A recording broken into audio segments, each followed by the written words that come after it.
Hello, I am Dr. Ntuba Thompson, certified expert in global health USA, and we are looking at some of the problems which are related to the very cold weather or the wintry situation which is happening around the United States national territory.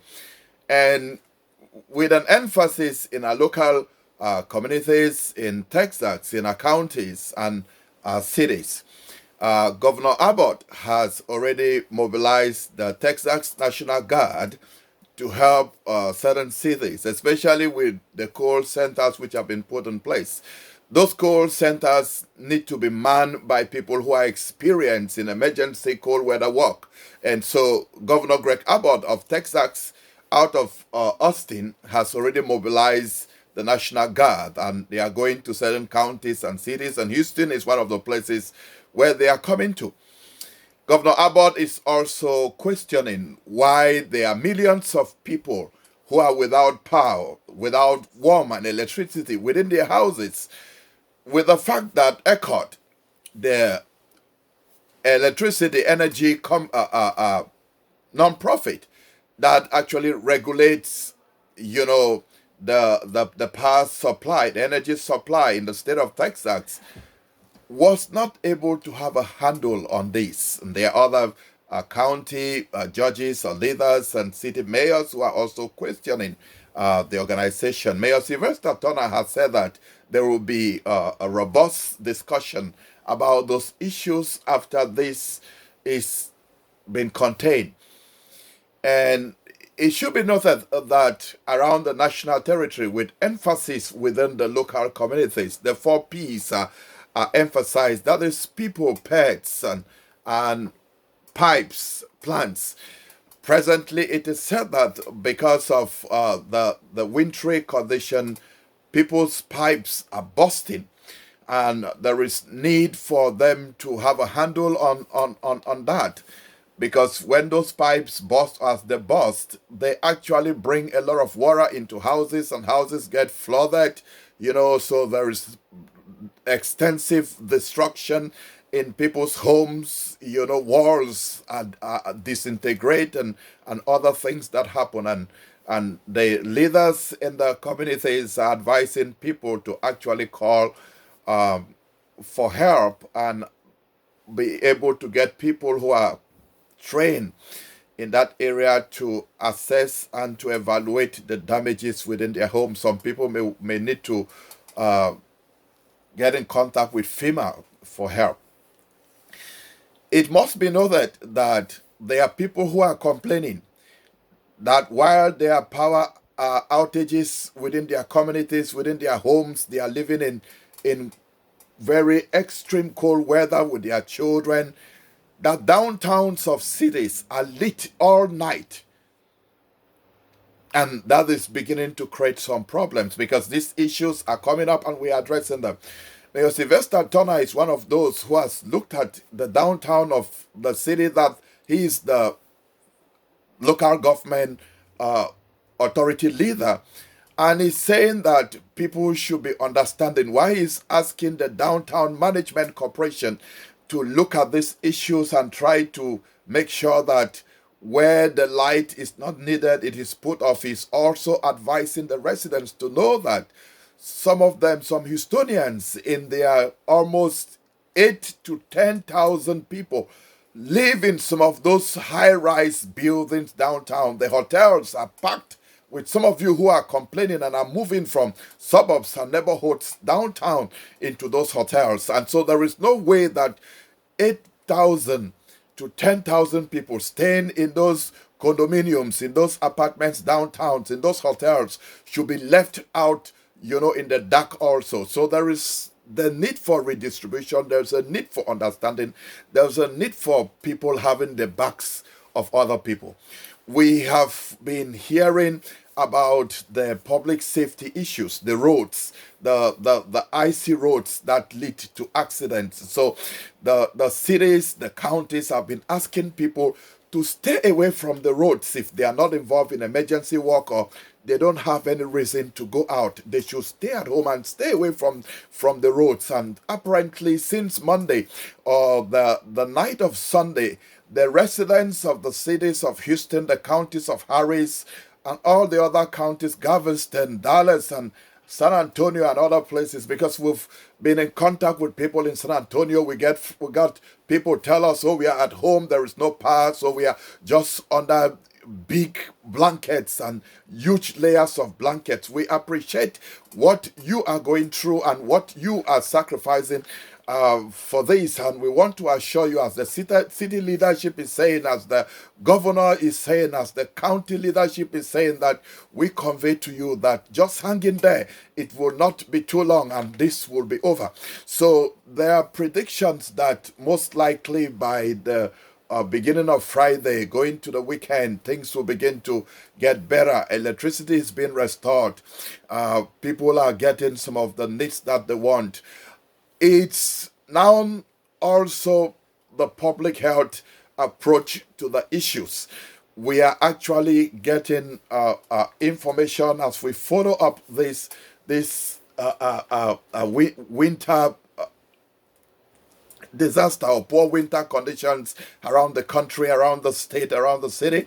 We are getting issues related to the cold itself. So there is the public health emergency issue of frostbite, and there are many people who may lose limbs. There are people who are dying because of the cold. Even some of the county corona offices and the morgues are saying that they are going to get, trucks to come in to be able to handle some of the dead bodies that are coming out of this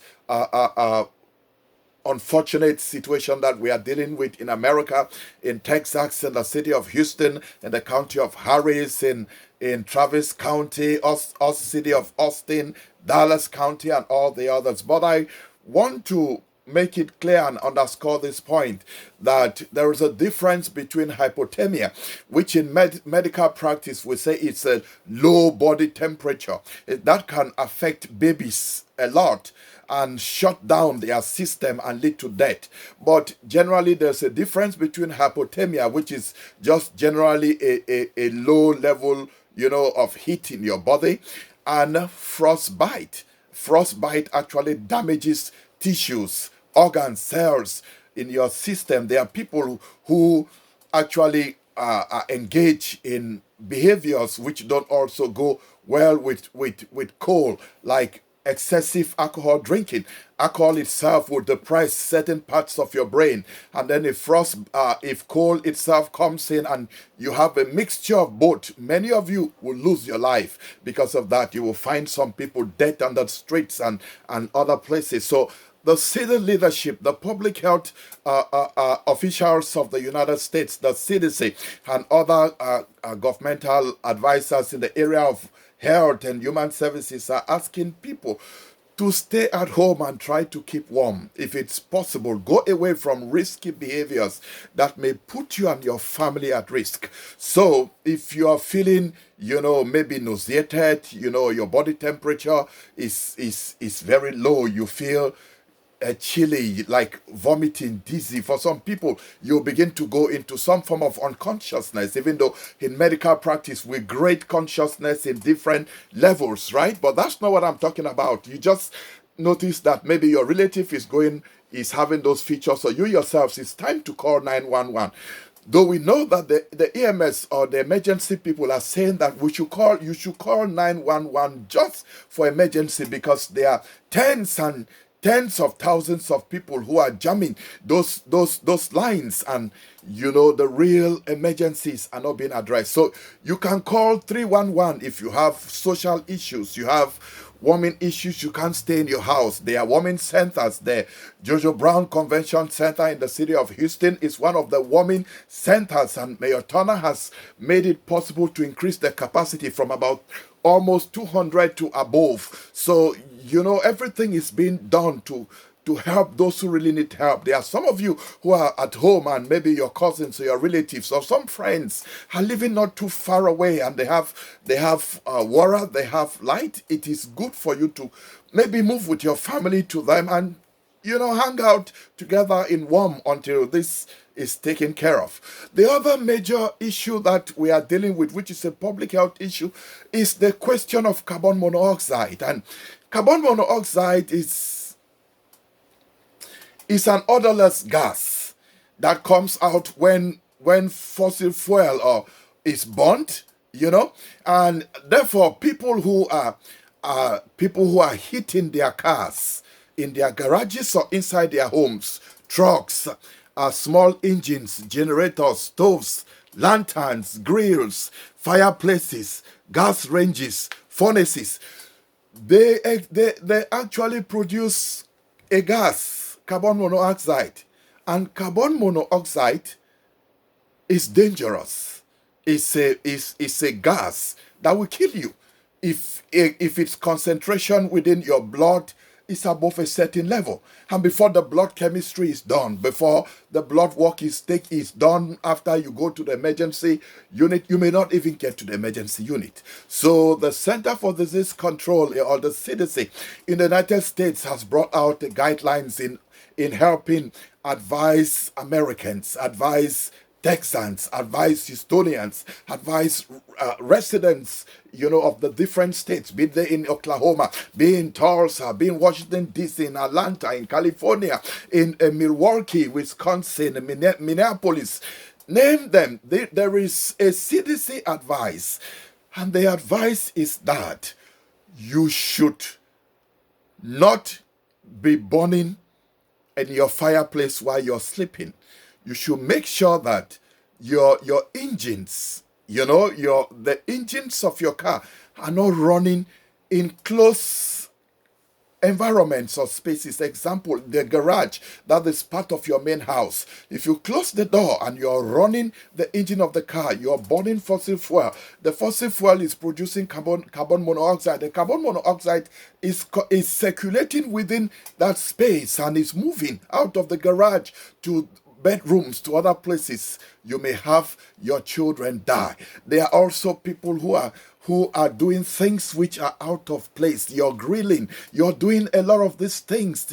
You have your stoves inside your homes and you're burning charcoal or firewood and all of that. They are producing this noxious gas that we call carbon monoxide. It's a public global health problem. And as a certified expert, as a trained physician, a specialist consultant in global health, a certified professional expert in global health in the US, I am actually speaking on these global public health issues. And I'm advising you based on what the CDC is saying. The CDC is making it clear that do not run cars inside closed garages.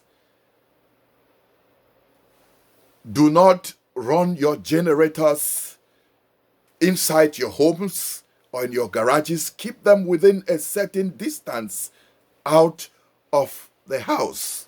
Do not use fireplace while you are sleeping. Do not run cars in closed garages. So if we do these things, if we cooperate, we will come out of this, all of us, healthy.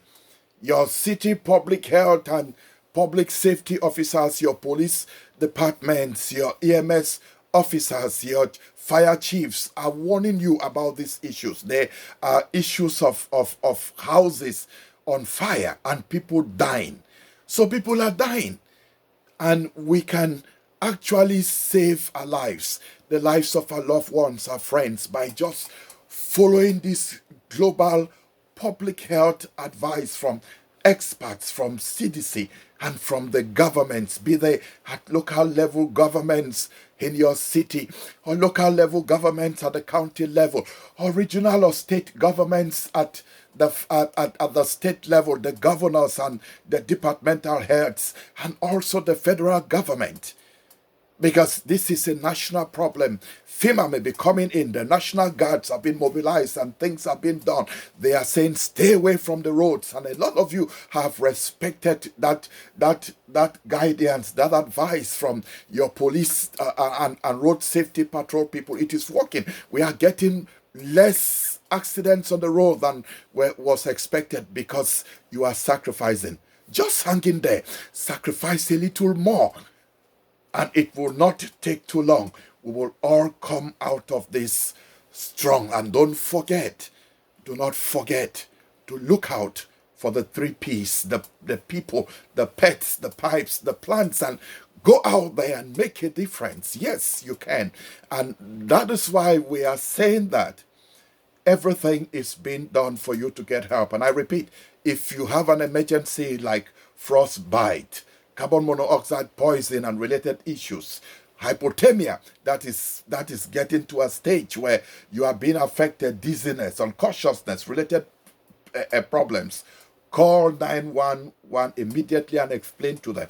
If it's just social problems, lack of warm heat, and you want to go to one of the warming centers, churches are also coming in. There are other facilities and centers that are helping. People have been moved from place to place. Some people in certain facilities and centers that was taking care of the disabled have been moved there to the hotels, and they are having what they need. The churches like Lakewood Church and other churches in the community are actually contributing, and I've said, if you need help, come to the churches. The church spaces and auditoriums are open for you. So don't sit there if you don't have light, if you don't have warmth for more than 2 days, 3 days. Just step out there. You can call 311 so that you get social help and other things. Then finally, there is an alert from the city of Houston that people should boil their water. If you're getting water in your pipes or at home, we are showing people what we collected the other day, and show you how brown the water is, and then haven't kept it overnight. The sediments at the bottom of the container.